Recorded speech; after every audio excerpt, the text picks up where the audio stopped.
ഞാൻ പോകുന്നില്ല.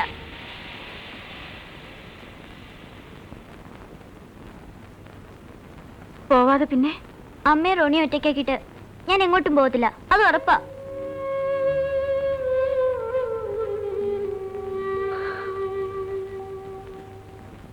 മോളല്ലേ മൂത്തത്?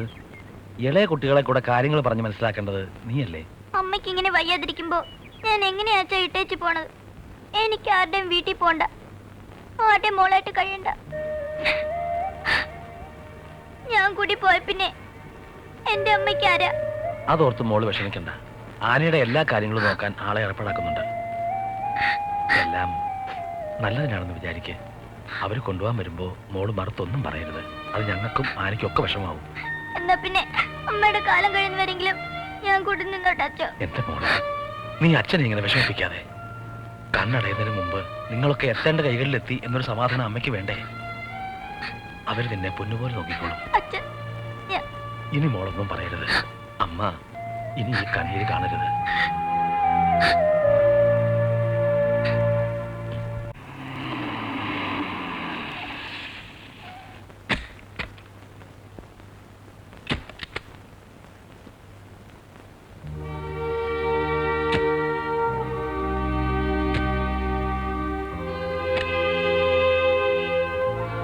വാ മോളെ.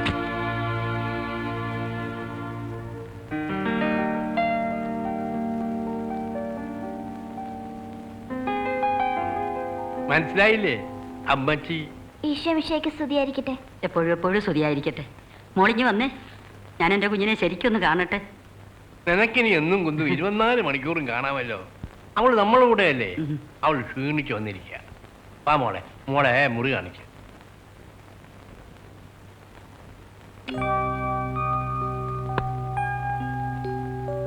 ഇതാണ് മോളുടെ മുറി.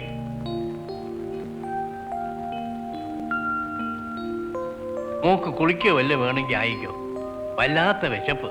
കാലത്ത് 8:30 അവിടെ നിന്ന് പുറപ്പെട്ടല്ലേ?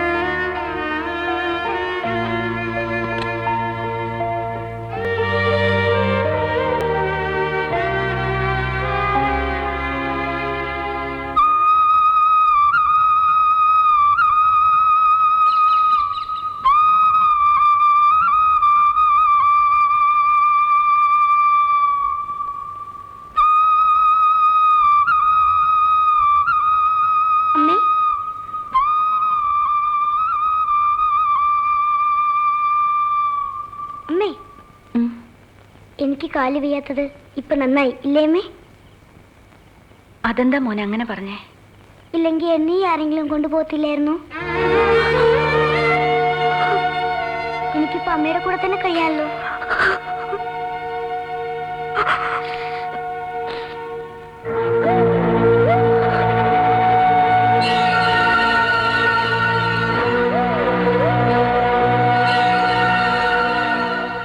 ബ്ലഡ് ട്രാൻസ്ഫ്യൂഷൻ ഇനി കണ്ടിന്യൂ ചെയ്യാൻ പറ്റുമെന്ന് തോന്നുന്നില്ല.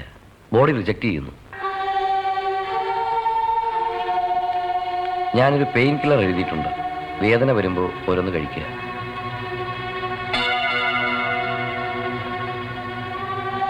അനി, വളരെ അത്യാവശ്യമില്ലെങ്കിൽ ഇനി ഹോസ്പിറ്റലിലേക്ക് വരണമെന്നില്ല. അനിയെ സംബന്ധിച്ചിടത്തോളം ഞങ്ങളുടെ treatment is over. Take rest. സഹായത്തിനാണെങ്കിലൊക്കെ ഉണ്ടാവുമല്ലോ. വിവരങ്ങൾ ഞാൻ അന്വേഷിച്ചോളാം.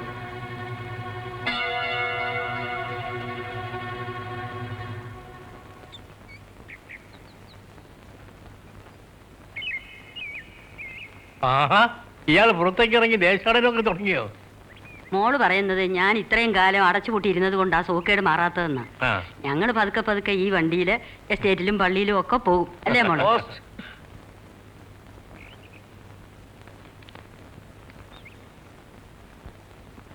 വീട്ടിന്നാ അമ്മയുടെ കത്ത്. ഞാൻ ഇപ്പൊ വരാം കേട്ടോ. എന്തൊക്കെ പറഞ്ഞാലും അവക്കിപ്പോഴും സ്ഥായി അങ്ങോട്ടാ. അത് പിന്നെ അങ്ങനെയല്ലേ വരൂ. പെറ്റതള്ളയല്ലേ. അമ്മയുടെ പ്രിയപ്പെട്ട മീനുവിന്, മോൾക്ക് അമ്മയുടെയും റോണിയുടെയും ഹാപ്പി ക്രിസ്മസ്. മോൾക്കും അവിടെ എല്ലാവർക്കും സുഖമെന്ന് വിശ്വസിക്കുന്നു. ടോണിയുടെയും മോനുവിൻ്റെയും വീട്ടുകാരുടെ കത്തുകൾ വന്നിരുന്നു. എല്ലാവർക്കും സുഖം തന്നെയാണ്. മോനു ഇപ്പം ശരിക്കും ഇണങ്ങിയെന്ന കത്തില്. അമ്മയ്ക്കൊരാഗ്രഹം, ഈ വരുന്ന ക്രിസ്മസിന് നമ്മളെല്ലാവരും ഒരുമിച്ച് കൂടണം ഇവിടെ, ഈ വീട്ടിൽ. നിങ്ങളെല്ലാം നേരിൽ കണ്ട് ക്ഷണിക്കാൻ ഞാനും റോണിയും കൂടി വരുന്നുണ്ട്. ഞാൻ വരുമ്പോൾ എല്ലാവരുടെയും മേൽവിലാസങ്ങൾ കൊണ്ടുവരാം. അമ്മയുടെ കാലം കഴിഞ്ഞാലും സഹോദരങ്ങൾ തമ്മിലുള്ള ബന്ധം മുറിയാതെ നീ നോക്കണം. ഇടയ്ക്കിടെ പരസ്പരം എഴുതണം. സാധിക്കുമ്പോഴൊക്കെ തമ്മിൽ കാണണം. അമ്മയില്ലാതാകുമ്പോൾ എൻ്റെ സ്ഥാനത്ത് വരേണ്ടത് മോളാണ്. റോണിയുടെ കാര്യം ആലോചിക്കുമ്പോഴാണ് എനിക്ക് വിഷമം. ഫാദർ ശ്രമിക്കുന്നുണ്ടെങ്കിലും ഇതുവരെ ഒന്നും അങ്ങോട്ട് ശരിയായിട്ടില്ല. കാല് വയ്യാത്ത അവനെ സ്വീകരിക്കാൻ ആളുകൾ മടിക്കുന്നു. അതൊക്കെ പോട്ടെ. ഞാൻ അതും ഇതുമൊക്കെ എഴുതി മോളെ വിഷമിപ്പിച്ചോ? കത്ത് നീട്ടുന്നില്ല. ഉടനെ നേരിൽ കാണാമല്ലോ. സ്നേഹപൂർവ്വം, അമ്മ.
ഒരു ദിവസം,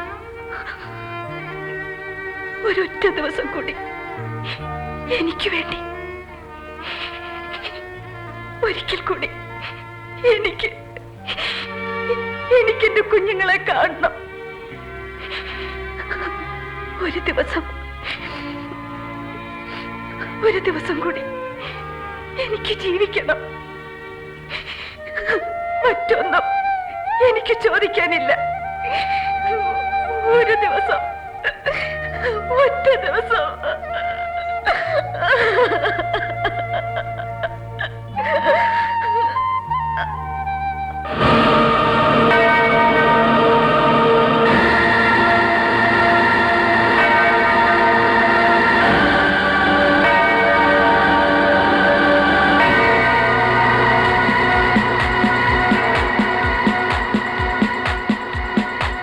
Happy പിറക്കുന്നു മനുഷ്യനായി ബേത്ലഹേമിൽ മഞ്ഞു പെയ്യുന്ന മലമടക്കിൽ ഹല്ലേലൂയാ ഹല്ലേലൂയാ മണ്ണിനും വിണ്ണിനും മന്ദാസം കൊഴിക്കും മധുര മനോഹര ഗാനം മണ്ണിനും വിണ്ണിനും മന്ദാസം പൊഴിക്കും മധുര മനോഹര ഗാനം ഹല്ലേലൂയ ഹല്ലേലൂയ ഹല്ലേലൂയ ഹല്ലേലൂയ ദൈവം പിറക്കുന്നു മനുഷ്യനായി ബേത്ലഹേമിൽ മഞ്ഞു പെയ്യുന്ന മലമടക്കിൽ ഹല്ലേലൂയ ഹല്ലേലൂയ